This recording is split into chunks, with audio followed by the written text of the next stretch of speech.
LeRoy Butler, former Packers safety, for the third year in a row has reached the semifinalist stage in his bid to gain induction into the Pro Football Hall of Fame in Canton, Ohio. Now, the previous 2 years, he has not gotten from the semifinalist to the finalist stage. Semifinalist stage is the top 25 candidates for induction. Yep. Then when it goes to the finalist stage, I forget now, is it 10 or 15? 15. 15. So then it'll be whittled from 25 down to 15 before the Hall of Fame Selection Committee meets on Super Bowl weekend, and then they whittle it down from 15 to a maximum of 5 modern-day inductees from this group. I know you have some thoughts here on Mr. Butler and his candidacy. I know you and I are very much on the same page with this, but I'll give you the floor for the moment. Well, the journalistic oath here, I have to admit, like, there is an internal bias with me. I've known LeRoy Butler since 2013. I did a radio show with him for 4 years. So there is a personal investment here. I want to disclose that, so it isn't just that I'm just spouting off on all this. Sure. But that being said, when I was at the Green Bay Press-Gazette, I remember the conversation had started to get fired up a little bit, especially as kind of the relation and so kind of the feel towards safety started to turn. Started to get a little bit more respect is what I'm trying to say.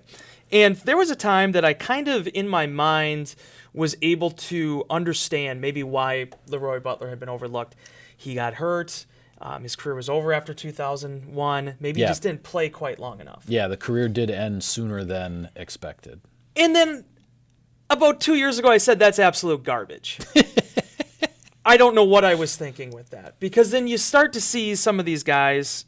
10 years in the league is a long time. Now, was LeRoy Butler a starting safety from day one? No, he was a cornerback. It took 2 years for him to go and play safety. Once he did, he became an All-Pro. Right. I believe the only 4-time All-Pro safety that isn't in the Hall of Fame, if I remember that correctly. Yes, any and all safeties who have been first-team All-Pro 4 or more times, every single one of them is in Canton except for Butler. And I tweeted this a couple days ago, and you can go back and write any number of stories I've written on LeRoy over the last 3 years. I should clarify who are eligible because Troy Polamalu is, he's another one of those guys on the list, but he just hasn't gotten far enough along yet. He'll be in there. Okay. So this is the thing I struggle with this whole thing with LeRoy, is that, and I tweeted this a couple nights ago, if you watched the 1996 Packers, and I know you did, and you tell me that team had 2, count them, 1, 2, Reggie White, Brett Favre, 2 Pro Football Hall of Famers on that team, and that's the reason they won the Super Bowl. That's the reason they turned around this whole narrative with the Green Bay Packers. And went to back-to-back Super Bowls. Back-to-back Super Bowls. Everything relied on them. You are a fool. LeRoy Butler, in the way that Fritz Schirmer used him, I keep saying this over and over again, and it's getting kind of old, but he was hybrid before hybrid was cool. Yeah. He did not play strong safety like strong safeties played strong safeties at that time. He played something more. It's the reason he had as many sacks as he did. I am not asking the Pro Football Hall of Fame voters to put him in the Hall of Fame this year. I'm not asking that because I have a lot of good friends on that panel that I respect mightily. I am asking you to get him in the final 15. Yeah. Because the fact that LeRoy Butler in 2019 has not had Pete Doherty or Cliff Crystal standing up there presenting his case to that panel is embarrassing. It is embarrassing.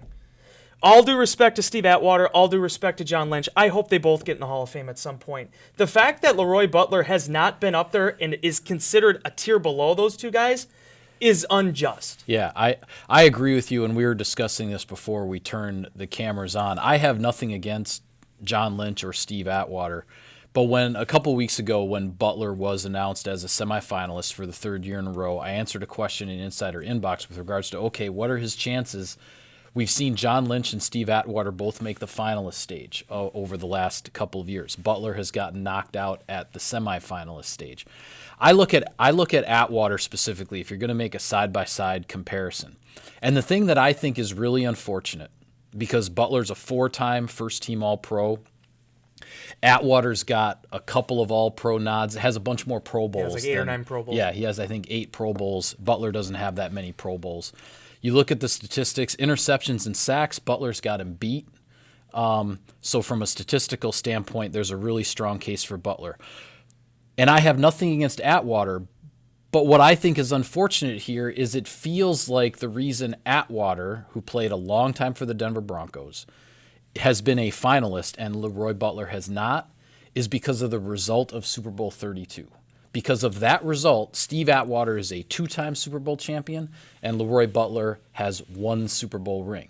And I personally think that if that Super Bowl 32 result had been reversed, that where we'd be right now is Butler would be the finalist and Atwater would be the guy on the outside looking in. And I don't think that's right. That's the part to me that is unjust because, as I said, nothing against Lynch or Atwater. And Lynch, I think, is a little bit different case. But looking at Atwater and Butler, why does the number of Super Bowl rings matter? It was 1 game. Yeah. It was 1 game in San Diego in January of 1998 that it feels like that's what's blocking LeRoy Butler from getting further in this process, and I think that's wrong. And I have to present this too. At least on the record, there is one coach from that game that talked about needing to take away the other team's safety. Yeah. That coach was not Mike Holmgren. That was Mike Shanahan. Yeah, that coach was Mike Shanahan. Talking about trying to take away LeRoy Butler. He is the guy that we need to have a hat on. He's the guy we need to be able to eliminate. The reason there's a lot of... All I'm asking for is that if you look at the Pro Football Hall of Fame process, and it is not an easy process, I continually will admit that. It is not. But it's the not way this simple. thing has gone in recent years is they create. It seems like they've created this line. Okay, Atwater's a 2-time finalist. He moves up a little bit, unless you're a unanimous first ballot Hall of Famer. Right. You know. Lynch has been in the conversation, you move him up a little bit.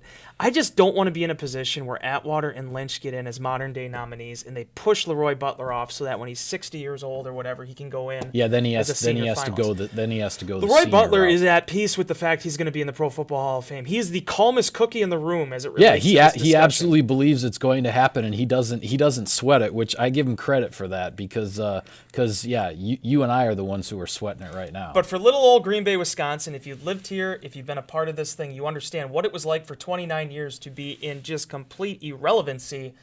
LeRoy Butler was a big part of this resurgence, people. Brett Favre was fun. He was the trendsetter. He did everything as the face of this franchise to make the Packers cool again. Reggie White believed. He came in and changed the culture of that defense. LeRoy Butler is on that Mount Rushmore, though, at least as it relates to the Packers and the success they had in the 1990s.